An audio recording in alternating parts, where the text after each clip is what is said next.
Pemirsa, terima kasih Anda masih menyaksikan berita Papua pagi ini.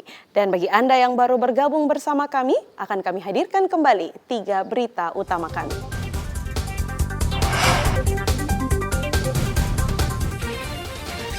Melintas di Jalan Poros Lokpon Yahukimo, seorang pria tewas dibacok orang tak dikenal. Polisi dan tentara sita 2 ton solar ilegal dari sejumlah kios di perbatasan Papua New Guinea.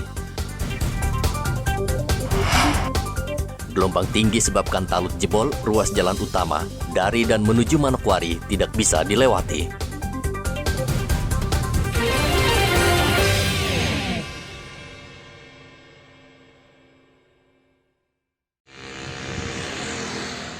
Kantor Urusan Agama Merauke memastikan tidak menerima langsung pembayaran tunai biaya nikah dari pasangan yang hendak melanjutkan ke pelaminan. Kepala KUA Merauke Muhammad Arif mengatakan sesuai peraturan KUA Merauke hanya menerima pembayaran biaya nikah melalui transfer bank dan bukan diberikan ke petugas KUA. 600.000 dan itu dibayarkan sendiri melalui kantor pos, bisa bank. Dan mereka sendiri yang membayar ke kantor pos tersebut atau ke bank tersebut. Itu kalau di KUA itu gratis, tetapi kalau jam libur atau jamnya atau harinya hari libur, itu hari liburnya itu calon pengantin masih tetap membayar ke negara. Tapi kalau jam kerja atau hari kerja itu nggak dipungut biaya Rp1 pun. Itu yang pertama ya Pak ya, yang peristiwa nikah di KUA. Terus yang nikah di luar KUA, ya mungkin di kampungnya atau di rumahnya calon pengantin, ya intinya di luar dari KUA itu 600.000 bayar ke negara melalui bank maupun melalui kantor pos, dan mereka sendiri yang membayarkan, dan itu kode billingnya itu kita kasih tahu ke mereka. Yo ini kode billingnya, silahkan bayar sendiri di bank atau di kantor pos. Nah setelah mereka bayar, itu bukti bayarnya itu difotokopi, aslinya untuk kami, fotokopinya untuk mereka. Seperti itu. Sebagian masyarakat Merauke masih banyak yang belum tahu terkait biaya pernikahan di KUA. Sekedar informasi, jika pernikahan dilangsungkan di kantor KUA, maka tidak dikenakan biaya sama sekali alias gratis. Namun jika dilangsungkan di luar kantor, dengan memanggil petugas KUA, maka akan dikenakan biaya yang ditransfer melalui bank yang sudah ditentukan. Muhammad Ridwan melaporkan dari Merauke, Papua Selatan.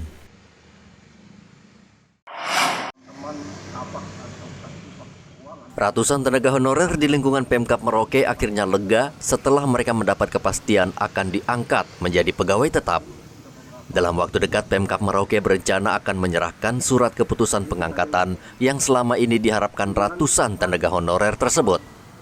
SK pengangkatan ini sekaligus mengurangi beban Pemkab yang selama ini kerap ditagih ratusan tenaga kerja honorer. Dalam bulan ini atau paling lambat bulan depan SK PNS sudah ada. Bahkan kemarin untuk usulan P3K juga itu yang guru-guru itu yang selama ini juga banyak yang mengaspirasikan, saya sudah tanda tangan usulannya.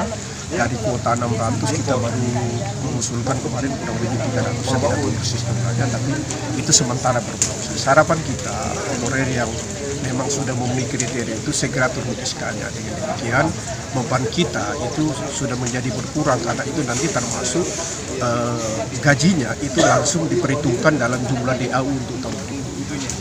Kalau P3K untuk tahun ini memang sudah ada skema dalam penerimaan DAU kita, itu memang sudah ada di situ bayar gaji P3K. Jadi kita hanya mengusulkan kuota gajinya sudah ada di dalam perhitungan soal anak-anak yang terlibat pencurian motor.